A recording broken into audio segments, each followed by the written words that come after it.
नमस्कार. गेल्या 28-30 वर्षापासून भारतीय जनता पार्टीचा कार्यकर्ता असल्याचा मला एक सार्थ अभिमान वाटतो. याचं कारण मी आपणासमोर या ठिकाणी काही मत व्यक्त करू इच्छितो. मागच्या 28-30 वर्षापूर्वी ज्यावेळेला मी विद्यार्थी दशेत होतो, 11वी-12वीच्या कॉलेजच्या जीवनामध्ये आडगावमधून नाशिकला जात असताना वाचनाची आवड होती. अभ्यास करत असताना त्या दरम्यान राजकीय घडामोडी बघत आलो अनेक वेळा. 1996 सालचं भारतरत्न स्वर्गीय अटलजी वाजपेयी यांचं सरकार त्यावेळेला असताना त्यांच्या नेतृत्वातील सरकार आणि त्या घडामोडी त्या विचारांना प्रेरित होऊन, तसेच स्वर्गीय बाळासाहेब ठाकरे यांच्या भाषणं मी त्यावेळेला ऐकली.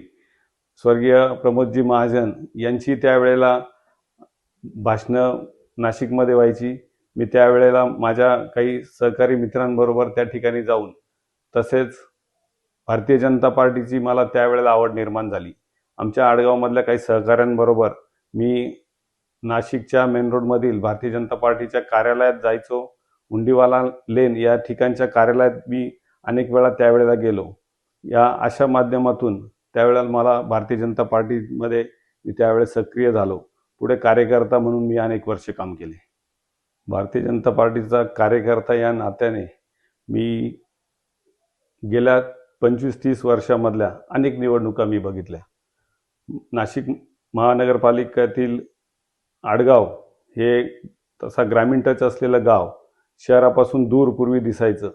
या वेळेला महापालिकेचे इलेक्शन्स होत असताना मी ते अतिशय जवळून बघितले.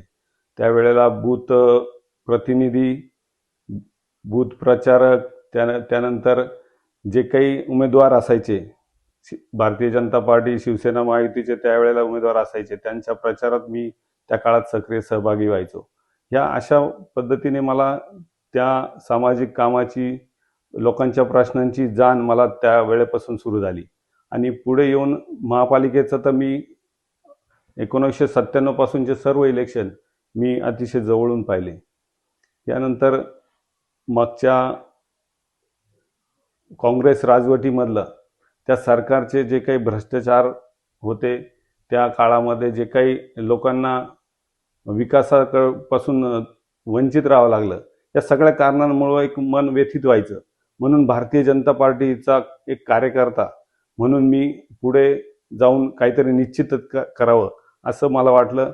आणि पुढे जाऊन आपणही या प्रक्रियेत स्वतः तिथे काहीतरी पद घेऊन, काहीतरी त्या ठिकाणी निवडणुकीमध्ये आपला सहभाग असला पाहिजे, स्वतः कधीतरी निवडणूक लढवली पाहिजे असं मी अनेक वर्षापासून ठरवत होतो. यावर्षी मी महापालिकेची निवडणूक लढवावी. प्रभाग 2 हा भाग सर्वात भौगोलिकदृष्ट्या मोठा भाग आहे. यामध्ये आडगावचा मळे परिसर असेल, नांदूर मानूरचा मळे परिसर असेल, त्यानंतर मसरूळ रस्ता असेल, असा सर्वात मोठा भौगोलिकदृष्ट्या भूभाग या ठिकाणी मोठा आहे. तर या ठिकाणी अनेक छोटे छोटे रस्ते, वळणाचे रस्ते, नदी नाले या ठिकाणून जातात. या भागाची काही कामं यापूर्वी झालीत, परंतु अनेक कामं अजून करणं निश्चितच बाकी आहे. नवीन वाढत्या शहरीकरणामध्ये लोकसंख्या झपाट्याने वाढत आहे. या ठिकाणी ही वाढती लोकसंख्या आणि महापालिकेचा जो काही नागरी सुविधा पुरवठा हा निश्चितच कमकुवत वाढत्या लोकसंख्येमुळे ठरलेला आहे. या सर्व गोष्टींसाठीचं नियोजन हे अतिशय वरच्या थरावरती होणं गरजेचं आहे. हा जो मोठा परिसर आहे, या परिसराला निश्चितच की ही वाढती लोकसंख्या आणि शहरीकरण ही झपाट्याने या भागामध्ये, आडगाव परिसर हा नाशिकचा सर्वाधिक झपाट्याने वाढणारा परिसर आहे. यामध्ये निश्चितच इथे सुविधा निश्चितच कमी पडलेल्या आहे.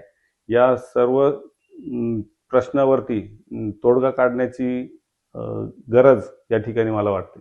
मागच्या 2017 पासून या ठिकाणी भारतीय जनता पार्टीची सत्ता आहे. जनता पार्टीचे निवडून आले होते. राज्यामध्ये 2017 ते 2019 2 वर्ष राज्यामध्येही भाजपची सत्ता होती. या 2 वर्षाच्या काळामध्ये निश्चितच भारतीय जनता पार्टीच्या माध्यमातून अनेक कामं झाली. त्यामध्ये काही रस्ते, काही नदीवरचे पूल झाले. आम्ही त्याचा पाठपुरावा केला. त्यावेळेला स्थानिक आमदारही भाजपचे होते. त्यांच्या माध्यमातून इथे काही रस्ते झाले, काही छोटे पूल झाले, शेतकऱ्यांच्या मळे परिसरातील रस्ते पण खडीकरण झाले.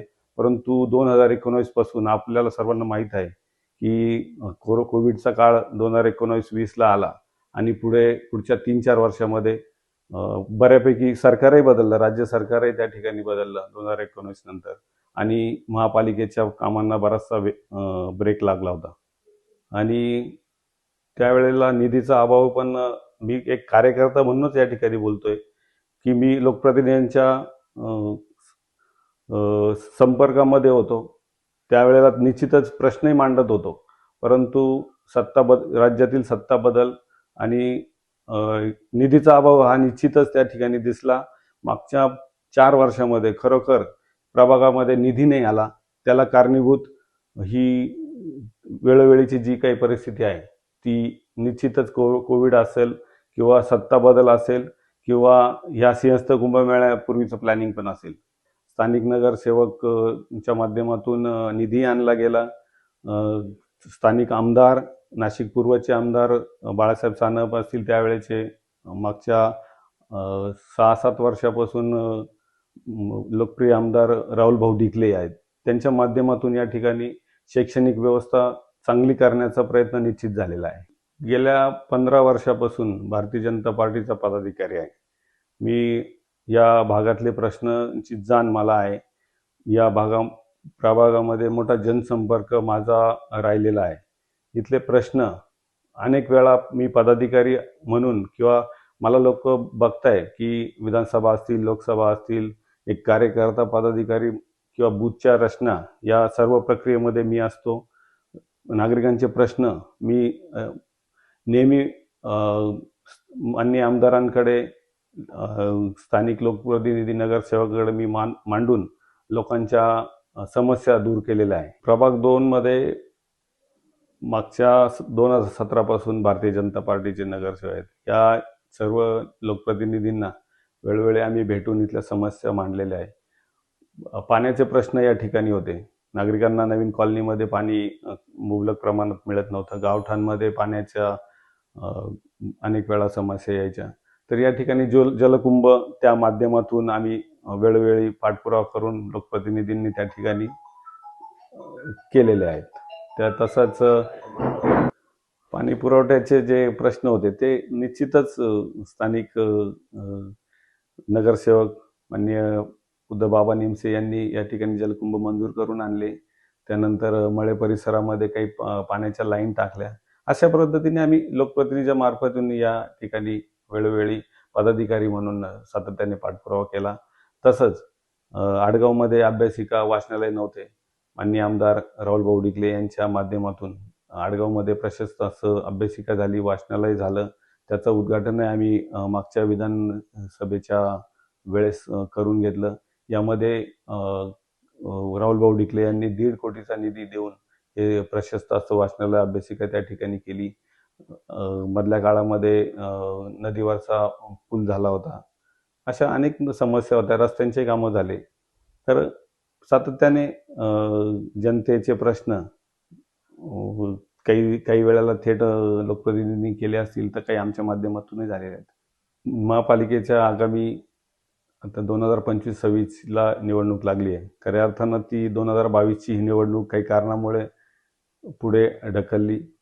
या निवडणुकीसाठी मी एक कार्यकर्ता ते पदाधिकारी असा प्रवास करत असताना, जनतेचे प्रश्न सातत्याने मांडत येत असताना आज मलाही वाटतं की एक सक्रिय कार्यकर्ता, एक जबाबदार पदाधिकारी म्हणून मी जर महापालिकेच्या थेट भवनामध्ये जाऊन मी जर प्रश्न मांडू शकलो जनतेचे, तर निश्चितच एक चांगलं काम मला करता येईल.